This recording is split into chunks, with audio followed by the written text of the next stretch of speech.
Төкең деген біздің мектептің ең бір активисі болатын, ең жақсы оқитын бала солдың. Осы қайнап қалған еді.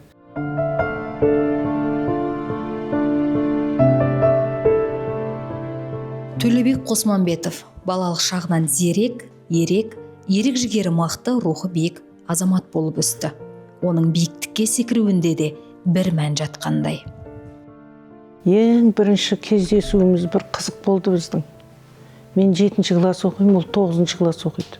Төкең деген біздің мектептің ең бір активисі болатын, ең жақсы оқитын бала солдың. Осы қайнап қалған еді. Ол да биіктікке секіреді, мен де биікке секірем. Сөйірді бірінші рет көруім.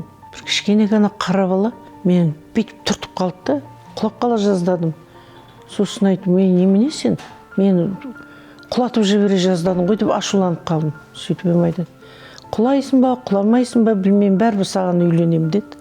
Көріп тұрғаны сол.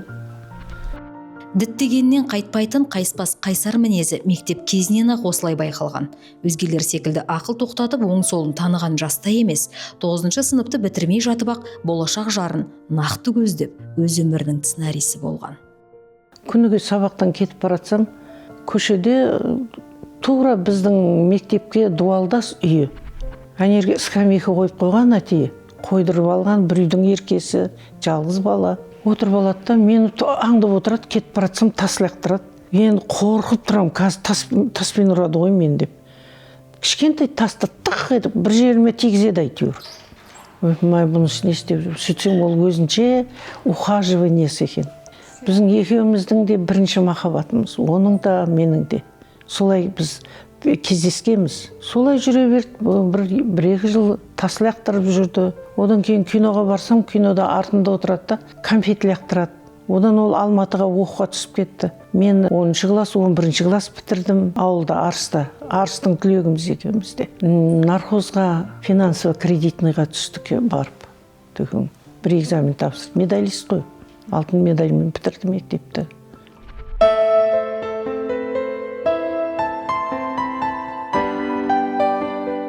Иә, әр адам өз өмірінің сценарийсі. Бірақ Төкең тағдырын басқаша жасады. Биікке ұмтылды. Қара басының қамын ғана күйттеген жоқ. Жастайынан қара жұмысқа араласып, еңбектенуден қашпады. Талмай оқыды, ізденді, талаптанды. Соның арқасында жүрген ортасында үздік атанды. Достарының арасында абыройы артып, шиеленісті мәселелерді шешуде тапқырлық танытты. Төкең атасының жалғыз баласы енді. Біз атадан ақша сұрай бермейтінбіз оңайлықпенен. Барлығын осы өзіміз деп сөйтіп, әйтеуір жоқты бар қылып жүретінбіз. Қиыншылықтар болды, конечно. Төкең барып көмір тасып келе салатын студент кезінде. Сөйтіп ақша алып келе салатын. Ана жерден, мына жерден бір нәрсе жасап, ақша алып келетін. Атам естіп ұрсып ататын. Ай, балам-ау, кімге жинап жатыр мына ақшаны? Ей, ол не? Мен айтам да, ата көмір тасып ақша тапты балаңыз десем бір күні. Атам ашуланады. Жалғызыма жинап атқанда бұл не бұл? Деп. Енді жалғыз деймін, бірақ жалғыз емеспіз біз. Жаңалдегі баланы енді мына бала біздің Төкеңді еркелеткен қарындасы бар. Жамбылда тұрады. Сәуле деген крупный бизнесмен. Төлебек Қосманбетов титтейінен есепке жүйрік болды. Өсе келе оның сандарға деген махаббаты, нақты мақсаты, жүйелі жоспары жоғары мінберден көрінуге жетеледі. 1947 жылдың 5 шілдесінде сол кездегі оңтүстік Қазақстан, қазіргі Түркістан облысының Арыс қаласында дүниеге келген қазақтың қара домалақ баласын есейгенде елге қамқор тұлғаға айналады деп ата-анасы да бек сенді. Болашағына үміт артты. Сенім арқалаған арыстық кіп-кішкентай ғана бала үлкен арманмен Алматыға оқуға түсті. 1967 жылы Алматы халық шаруашылығы институтын инженер-экономист мамандығы бойынша бітірді. Еңбек жолын 1969 жылы Қазақ КСР-ның мемлекеттік жоспарлау саласында аға экономисі болып бастаған ол түрлі жауапты қызметтерді абыроймен атқарды. 1993 жылы Ресей Федерациясы үкіметінің жанындағы ауыл шаруашылығы академиясын табысты бітіріп, ғылыми дәрежеге ие болып, жоғары білікті менеджер атанды. 1999 жылы Қазақстан Республикасы парламенті мәжілісінің депутаты болды, ал 2001 жылы Мәскеу қаласында кандидаттық диссертацияны қорғап, Ресей Федерациясының білім министрлігі жанындағы жоғары аттестациялық кеңесі экономика ғылымының кандидаты деген ғылыми атақ берді. Сөйтіп 2004 жылдың қараша айынан бастап екінші рет Қазақстан Республикасы парламенті мәжілісінің депутаты болып қайта сайланды. Ал 2007 жылғы тамыздан бастап 3-ші шақырылымның депутаты, қаржы және бюджет комитетінің мүшесі болды. Төлебек Байдүйсенұлы Қазақстан Республикасы президентінің құрмет грамотасы мен құрмет орденінің иегері атанды. Көзі тірісінде ақ құрмет көшеметке бөленді, еліне сыйлы арда азамат атанды. Бірінші, екінші шақырылымда сол Европарламенттің мүшесі болды да, үшінші шақырылымда ОБСЕ-ге ауысты. Ол кезде ОБСЕ-ның басшысы Қасым-Жомарт Тоқаев болатын. Үшінші сазывтан кейін жаңағыдай баламыз ауырып қалыпты да біздің, екінші бала. Сонымен ол депутатты қоюға тура келді енді. Финансист қой ол кісі. Өте биік бюджетник болатын. Финансты шешіп отырды. Біздің Шымкент облысына қатты көмек берді. Өзінің райондарына көмек берді. Әсіресе анау 3 жылдық бюджетті шешетін кезде көп нәрсені пайдаланып бұлай елге көмек беруге тура келді. Қазақ елінің бәріне қолынан келгенше көмек берді. Бұл жетістіктерге жалғыз өзі жеткен жоқ. Мектептегі алғашқы махаббатынан айнымай, Гүлістанға балалық шақтағыдай тас емес, кәмпит, одан соң гүл беріп жүріп, қолына қондырды. Мен соны түсінбедім, қандай қасиетімен екенін айтып отырмын ғой. Сөйтіп, тас лақтырып, бүйтіп жүріп, қалай қарағанымды өзімді білмей қалдым. Артымда болған шығар енді. Мен басқа ешқандай жігіт деген ойыма кіріп шықпапты, төкеңді көргеннен кейін. Болды. Бір бойы 2 метр красавица емес біздің төкең. Бірақ өте сүйкімді болатын, тартымды болатын. Сосын өзінің сөйлеген сөзімен, адамгершілігімен тартып алады адамды. Сондай еді.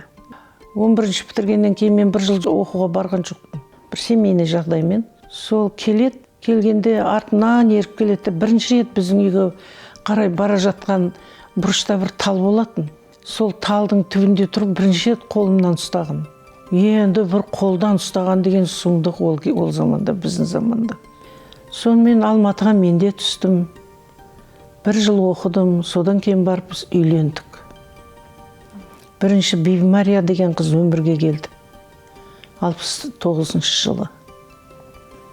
Одан кейін 71 жылы Мейіржан Қосманбетов сол бала өмірге келді. Анандай жерге жатқызып қойды баланы. Торсықтай әппақ, қасы көзі қап-қара. Жаңағы маған келіп айтады: "Ты смотри, дейді, какого ты мальчика родила?" Ауа райын қарашы дейді. Сөйтсем, январьдың 10 күні қар мен жаңбыр аралас жауып тұр далада. Он необычный мальчик. Он далеко пойдет дейді. Ойбай, айтқаның келсін. Өмір ұзақ болсыншы деп жатырмын. Жаңа жылап жатырмын ана балама қарап. Өйткені алдындағы Бибі Мариямыз шетінеп қалды біздің.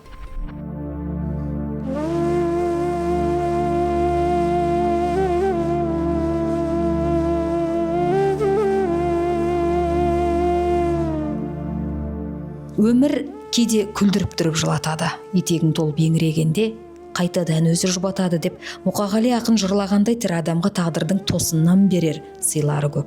Тірі пендені тіршілік етуге сүйрейтін, күш қайрат беріп алға жылжуға қанат бітіретін үміт. Осындай үмітпен жүрген 2 жас Алматыдан туған жерге қайта оралады. Сөйтіп дүниеге 3 ұл, 1 қыз келеді. Қазір солардан тараған 15 немере, 2 шөбере бар. Ата-ана тәрбиесін мықтап ұстанған ұлдары Мейіржан мен Нұржан көзі тірісінде көпшілікке жағдай жасауға, әсіресе әлеуметтің осал топтарына барынша көмек көрсетуге, мәселелерін шешуде оң ықпал тигізуге барын салды. Мысалы, Мейіржан Қосманбетов кеңес одағы тарап, әр мемлекет өз тәуелсіздігін алған жылдары халықтың қорғаушысы, әлсіздің жанашыры бола білді. Оның досқа адалдығын, жасылықты ұмытпайтындығын, тура сөзділігін көз көргендер әлі де сағынышпен еске алады. Ал Нұржан Қосманбетов жастайынан спортқа бейім болып, білікті бапкер Марат Жақсыбаевтың қолында шеберлігін шыңдады. Құрылыс саласында көптеген игі жұмыстар атқарды. Өзі салған көп қабатты үйде 12 мұқтаж отбасыға пәтерлерді тегін үлестірді. Әке көрген оқ-жонар демекші, кенже ұлы Ержан бүгінде бауырларының аманатын арқалап, бүтін бір әулеттің ғана емес, арыстықтардың, қарапайым халықтың күйін күйттеп жүр. Үш келіннің аттары да затына сай, ене тәрбиесін алып сыйластықта ғұмыр кешіп жүр. Осыдан ақ Төлебек пен Гүлістанның текті әулеттен нәр алған ұрпақ екеніне көз жеткізесің. Олар ата-ана қадірін білді. Перзенттерін тату тірлікке, бауырмалдыққа тәрбиеледі. Қызға деген құрметі жоғары болғаннан шығар, Төкен тіпті келіндеріне қайната рөлінде қарамады. Туған әкесіндей жақын боп еркелете, еркіндікте ұстай білді. Төкен екеуміздің біздің алға қойған ең бір үлкен неміз ынтымақтық. Балам, әрқайсың отырған орындарыңды жоғалтпаңдар. Еш уақытта біреуді алдап нан таппаңдар. Адал жүріп, адал істесеңдер, Құдайдың өзі береді сендерге. Мен еш уақытта біреудің ала жібін аттаған адам емеспін. Алла шүкір, мені берді барлығы.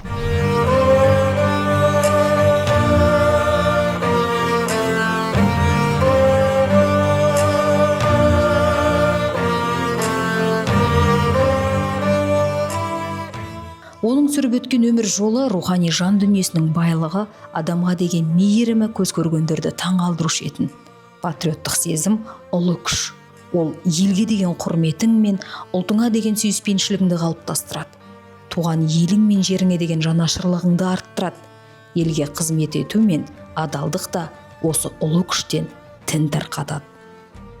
Адам баласы өмірге тек қана ішіп жеу үшін емес, болмаса мансапқа ие болып дүние жинау үшін емес, өмірге ұрпақ алып келіп өмір жалғастыру үшін келеді екен. Осы тұрғыдан қарағанда, менің жиғанымда тергенімде барымда мінекей осы тұрған жарым, ұл қыздарым, немерем, келіндерім. Осы арам болса екен деймін. Осылардың дендері сау болып, уайымсыз қайғыға өмір сүрсе екен деймін. Төкеңнің әр сөзі, әр отырғандағы сөзі идеология еді ғой ол. Ай, балам, шетелде оқисың ба, қай елде оқисың ба, жұмысым жоқ. Есіл дертің елің болып тұрсын дейді. Еліңнен артық жер жоқ. Сен анау бөтен елде жүріп сұлтан болғаныңды қайтейін. Одан қайта елде ұлтан болсаң. Соны айтатын балдарға. Көбісі баратта шетелден қайтқысы келмейді. Қызымыз анау Канадаға барып, сәтлешен бітірді, университетінде алып қалатын болды оны. Содан кейін сол қызын айтқаны ғой, балам деді. Сен сонда сол жақта қалсаң, ең бірінші анаңды ойла деді. Мынаяқта анаң отыр ғой сені күтіп. Жалғыз бауырың отыр күтіп. Елің отыр, елің. Сен елде қайқайып жүресің. Қазақтың баласына күйеуге шығасың. Қазақтың, маған керек емес, анау бөтен елдің біреуіне барып, бөтен елге бала туып беріп жатқаның балам. Как раз каникулға келеді. Осы биыл бітіресің ғой, қайтасың деді. Мен еш нәрсені білмеймін. Сен сонша жыл, ол Канадада оқыту оңай ма? Сонша жыл оқытты ағасы, ең кіші балам оқытты оны.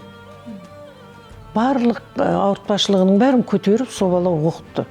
Мына ағаң сені сол жақта қалып кетсін деп оқытқан жоқ қой, қалмайсың. Ой, мен о жақта профессор болам, ондай болам. Керек емес деді, профессор боласың ба, болмайсың ба, білмеймін. Осы жерге келді, қазақтың қара баласына күйеуге шығасың, балалы боласың. Қызмет біздің елде де табылады. Сенің анау генный инженерияң біздің Қазақстанда дамымаған. Не үшін оқыттық сені? Дамыт осында келіп деді. Көпшіліктің көзінен кетсе де, көңіл төрінен көшпейтін бір туар көшелі тұлғалар болады. Қазақтың қабырғалы перзенті, қоғам қайраткері Төлебек Қосманбетов осындай тұғыры биік тұлғалардың қатарынан еді. Қысқа ғана ғұмыры аққан жұлдыздай сырғып ағып өткенде перзенттері ғана емес, жақсылық шарапатын көрген талай жан мұңайды, қабырғасы қайысты. Ал солардың ішінде Асқар таудың шөгуі қызы Жанарға оңай соқпады. Жаны жараланып, үңірейген орынды қалай толтырарын білмей қиналды. Тас түскен жеріне ауыр. Дегенімен Қосманбетовтер әулеті мықты болуға тырысты. бір-біріне қолдау танытып, қиналған сәтте бір-біріне жалауы болды. Жанарым бар қызым, балаларымның ортасында. Әкесіне қатты ұқсайды ол. Қатты ұқсайды. Мінезі, жаңағы шорт кесетіндігі, әкесінің кеткені қатты әсер етті бұл қызыма. Қатты әсер етті. Бір сондай бір жағдайда болып барып, бері қарады. Қазір осы күнде кішкене бері қарады. Есін жиды. Әйтпесе қатты әсер етті қызыма. Әкесінің жоқтығы адасып қалды.